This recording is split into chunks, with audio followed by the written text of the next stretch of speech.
இன்னும் கொஞ்ச நேரத்தில் உன் மாமா வந்துடுவாரா? அவர் வந்து என்ன சொல்ல போறாரு தெரியலையே. என்ன பண்ணுறதுனே தெரியல.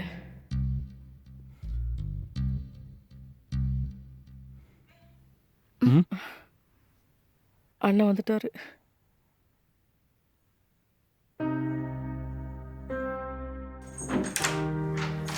வாண்ணே. ம் வாங்க மாமா.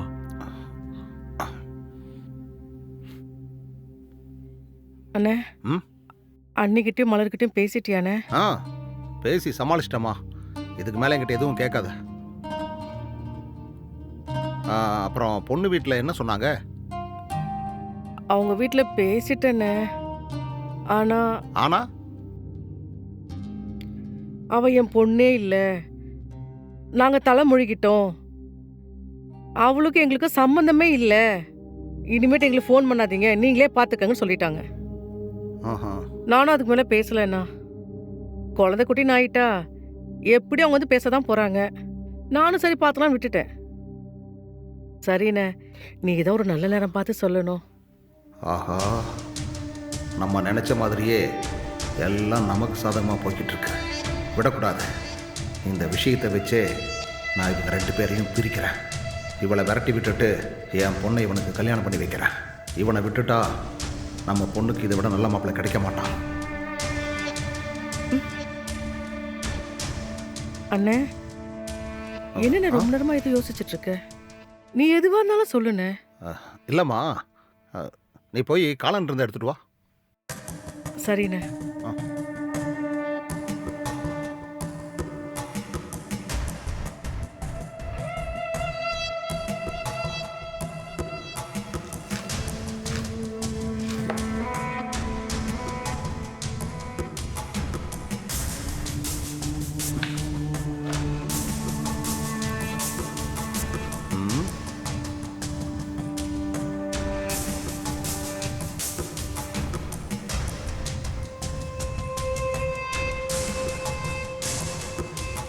ம் சந்திரன், புதன், ஆ ஆ, ஜாதகத்தை தெளிவாக பார்த்தாச்சு. ம். இவங்க கல்யாணம் பண்ண நேரத்தையும் இந்த பொண்ணோட ராசி நட்சத்திரத்தை வச்சு சாந்தி முகூர்த்தத்துக்கு ஏற்பாடு பண்ண வேண்டியதுதான். ம். சரி ராஜா, மாமா, நீ இந்த பொண்ணுக்கு கரெக்டாக எந்த நேரத்தில் தாலி கட்டின? மாமா அது காலையில் ஒரு 11:30 மணி இருக்கும். 11:30 மணியா?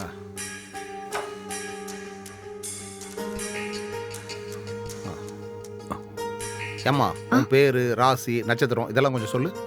பேரு ராணி, மிதுன ராசி, புனர்பூசம் 3ஆம் பாகம். மிதுனம், புனர்பூசம்.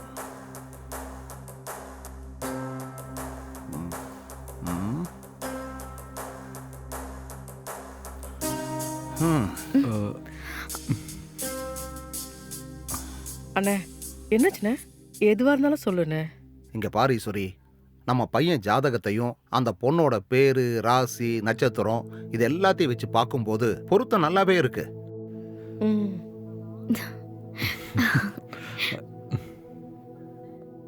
அப்புறம் என்னண்ணே, நேரங்காலம் பார்த்து உங்களை ஒன்று சேர்த்து வச்சிட வேண்டியதானே?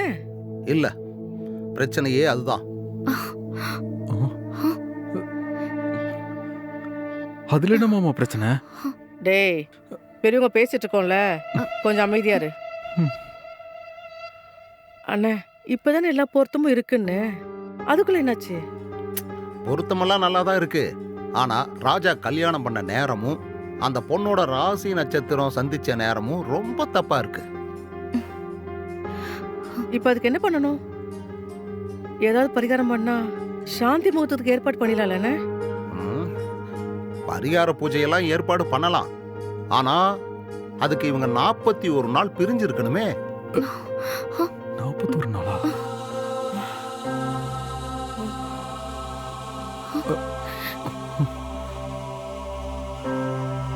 என்ன எல்லாருக்கும் அதிர்ச்சியா இருக்கா? இருக்கட்டும். எனக்கு இருக்கிற கோபத்துக்கு வருஷ கணக்கில் உங்களுக்கு ஃபர்ஸ்ட் நைட் நடக்க விடாமல் தடுக்க முடியும். ஆனால் அவ்வளோ நாள் இந்த பொண்ணை இங்கிருந்து விரட்டாமல் இருந்தால் என்னோட பொண்ணு இங்கே வந்து வாழ முடியாது. இந்த 41 நாளில் நான் உங்களை தனித்தனியாக பிரிக்கிறேன். மலரை இந்த வீட்டு மருமகளாக்குறேன். என்ன கேட்ட உடனே எல்லாரும் அமைதியாயிட்டீங்க? இல்லைண்ணே, திடீர்னு 41 நாள் பிரிஞ்சிருக்கணும்னு சொல்றீங்க. என்ன பண்றதுனே தெரியல. சரிண்ணே, நீங்க சொன்ன மாதிரி நாங்க பண்றோம். ம். அது என்ன பரிகாரம், என்ன பூஜைன்னு சொன்னீங்கன்னா அதை நாங்க பண்றோம். அது ஒன்றும் இல்லை ஈஸ்வரி. இந்த 41 நாளும் ராணி தினமும் விளக்கேற்றி வச்சு சாமி கும்பிடணும். 41 நாளும் இவங்க தனியாக பிரிஞ்சு இருந்து பரிகாரத்தை முடிச்சுட்டா இவங்களோட தோஷம் கழிஞ்சு எல்லா பிரச்சனையும் சரியாயிடும். அதுக்கப்புறம் சாந்தி முகூர்த்தத்தை நடத்திக்க வேண்டியதுதான்.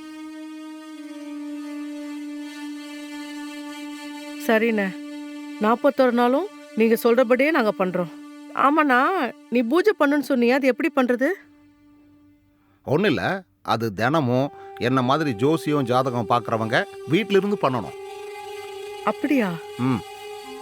கொஞ்சம் பெரிய மனசு பண்ணி 41 நாள் தங்கியிருந்து நீ ஏது முடிச்சு கொடுத்துருண்ணா. சரி, இங்க பாருங்க, நான் சொல்றத 41 நாள் கரெக்டாக கடைபிடிக்கணும். பண்ணுவீங்கல்ல? ஆ. ம். அப்போ நான் பூஜையை முடிச்சு தர்றேன். இங்க பாருங்க, தலையாட்டின மட்டும் பத்தாது. அவர் சொன்ன மாதிரி சுத்த பத்தமா இருந்து பூஜையும் பரிகாரமும் பண்ணாதான் நீங்க 2 பேரும் ஒண்ணு சேர முடியும். அப்பதான் 2 பேர் குடும்பமும் ஒண்ணு சேர முடியும். ராணியும் அவ குடும்பத்து கூட சேர முடியும். சரிம்மா. சரிங்க அத்தை, நாங்க பண்றோம். நீங்க என்ன பண்றது? இனிமே நான் என்ன பண்றேன்னு மட்டும் வேடிக்கை பாருங்க.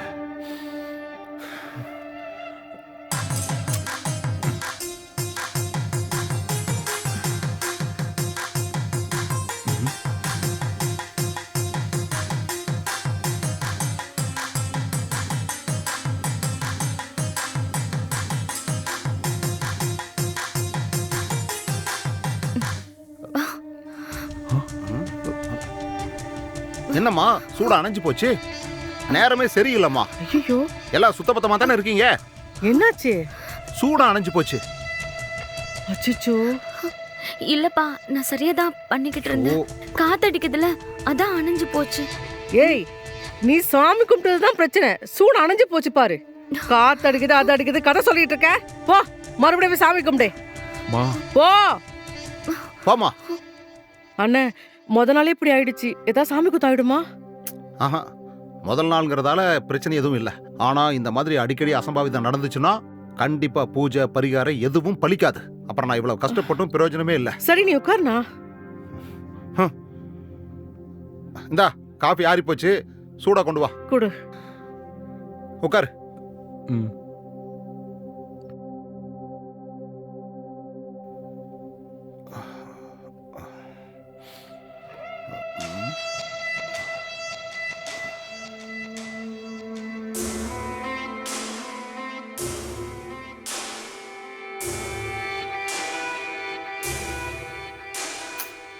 என்ன பண்ற எவ்வளவு நேரம்?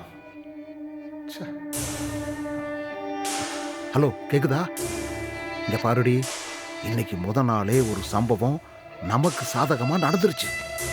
இனி ஒவ்வொரு நாளும் நான் பண்ற சம்பவத்தால அவங்க 2 பேரும் தானாவே பிரியணும். அந்த பொண்ணு ராணிய ராஜா கிட்ட இருந்து பிரிச்சு நம்ம மலருக்கு ஊரறிய கல்யாணம் பண்ணி வைக்கிறேன்னு சொல்லி உனக்கு நான் சத்தியம் பண்ணி கொடுத்தான்ல, அதை கண்டிப்பா நான் காப்பாத்துறேன்.